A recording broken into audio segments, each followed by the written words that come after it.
may iniwan siyang singsing. Pero higit doon, isang pusong ayaw pang magpaalam. Sa sandaling tumalikod at umalis si Chris Lawrence, hindi na napigilan ni Katrina Lily ang kanyang pagluha. Ngunit hindi lamang ang kanyang mga luha ang nagpasabog sa social media, kundi ang kakaibang tagpong nasaksihan ng marami bago siya tuluyang naghiwalay ng landas. Isang maikling sandali ang nagbukas ng samot-saring haka-haka at emosyon mula sa mga netizens. Karaniwang pamamaalam lang ba ito o may mas malalim na kwentong hindi pa alam ng publiko? Ano nga ba ang huling sinabi ni Chris na lubos na nagpaluha kay Katrina? Minsan, hindi natin namamalaya na ang mga pinakasimpleng sandali ang siyang magiging pinakamahalagang alaala sa ating buhay. Isang tawanan, isang hapunan, isang hawak kamay, isang simpleng regalo, at isang paalam na hindi mo akalaing magiging napakabigat sa dibdib. Ganito nagsimula ang isang ordinaryong araw para kina Katie at Mr. B. Puno ng biruan, kulitan at walang tigil na tawanan ang kanilang pagsasama bago ang pag-alis ni Mr. B patungong Amerika. Walang drama, walang iyakan, parang isang normal na araw lamang. Ngunit habang lumilipas ang mga oras, unti-unting nararamdaman ang bigat ng nalalapit na paghiwalay. Habang nakaupo sila sa isang restaurant, tila ordinaryong usapan lamang ang lahat. Nagbibiruan tungkol sa pagkain, nagkukwentuhan tungkol sa biyahe, nag-aasara na parang walang mangyayaring pag-alis. Ni sa likod ng bawat tawa may isang bagay na parehong pilit nilang itinatago: ang lungkot, ang pangungulila, at ang katotohanan ng ilang linggo silang hindi magkikita.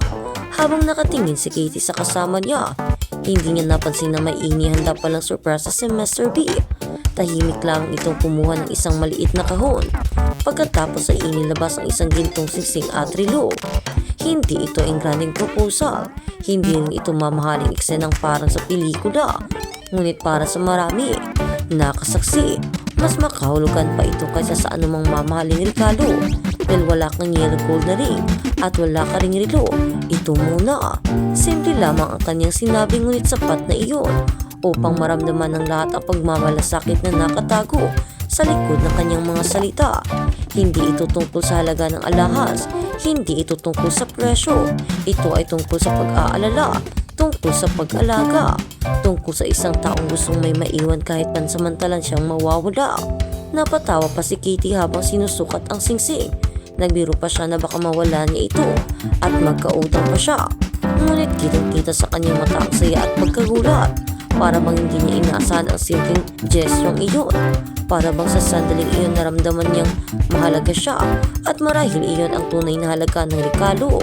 Chris Lawrence, Katrina Lily, fully open, under constellation. Hindi ang ginto, hindi ang relo, kundi ang mensaheng kasama nito. Naaalala kita, iniisip kita, importante ka sa akin. Habang papalapit ang flight oras na iyon, unti-unting nawawala ang mga tawanan. Unti-unting lumalalim ang katahimikan. Dumating sila sa airport at doon niya tuluyang hinarap ang realidad. Alis na si Mr. B. Hindi na ito biro, hindi na ito plano, hindi na ito usapan. Totoo na.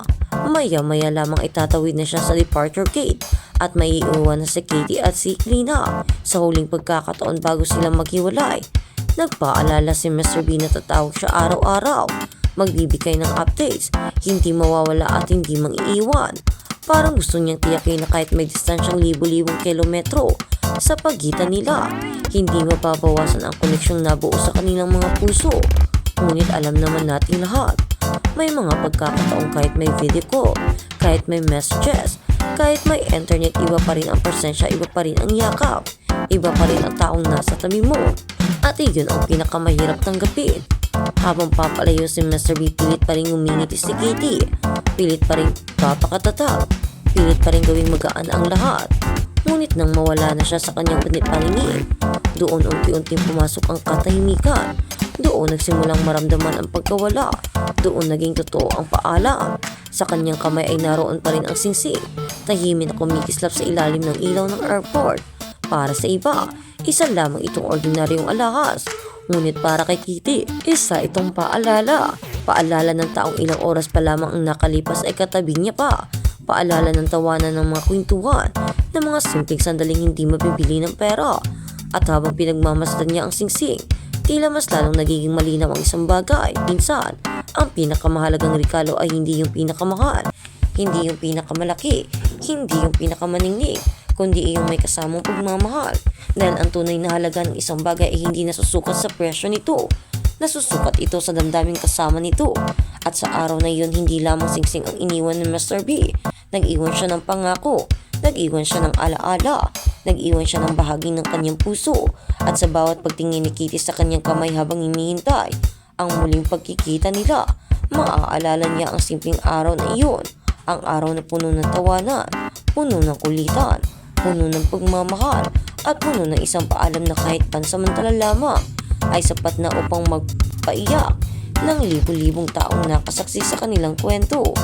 Dahil sa huli, hindi ang pag-alis ang tunay na mahalaga, kundi ang taong may dahilan kang tayin hanggang sa muli siyang makabalik. At minsan, sapat na ang isang simpleng singsing upang ipaalala na may isang taong palaging babalik para sa iyo. At iyon na nga, sa pag-alis ni Chris Lawrence ay paniguradong magiging malungkot sina Katie at sina Katrina. Dahil alam naman nating nasanay na ang dalawang ito na laging kasama nila sina Chris Lawrence. At iyon na nga, ngayong aalis na si Chris ay maiiwan na naman silang dalawa. At panigurado, sabi nga ng karamihan, mamimiss talaga ng dalawang iyon. Dahil hindi mo naman talaga makakalimutan ang tao. Nag-aaruga sa iyo, nagbigay sa iyo ng totoong pagmamahal, ng totoong pagtingin, ng totoong pag-aalaga. At kung iyong titignan liba, nag-iwan din si Chris Lawrence ng isang pangako. Isang pangakong bibigay kina Katrina at Katie ng pag-asa na humawak sa mga pangakong kanyang binitawan na babalik ito at hindi sila kakalimutan. Hindi sila iiwanan at dala ang alaala ni Chris Lawrence ay dadalhin din ito nila Katrina kasama ng kanyang mga pangakong siya ay iintayin dahil siya ay babalik rin. Ang tanong naman ng karamihan ay ano nga ba ang babalikan ni Chris Lawrence sa Amerika? Ano ang gagawin niya doon? Matagalan ba ang kanyang pagpunta doon? O yun ba ay isang bakasyon? O meron lamang siyang mga concert na kanyang kailangang atendan? Or kung ano bang dahilan, bakit siya aalis? Marami ang mga haka-haka at nagsasabing paniguradong mag-stay muna ito doon at ilang taon muna bago umuwi. At baka nga ang sasabihin rin ng iba ay bakit papupuntahin niya doon sina Katrina at Katie pang bakasyon lamang while siya ay doon lamang sa Amerika dahil hindi pa pwedeng umalis dahil may mga trabaho. Iyon ang iniisip ng iba, pero ang iba naman ay nag-iisip na baka uuwi na iyon doon at magstay na yun doon for good. At ang kanyang offer na lamang ay bisitahin siya ni Katrina at Katie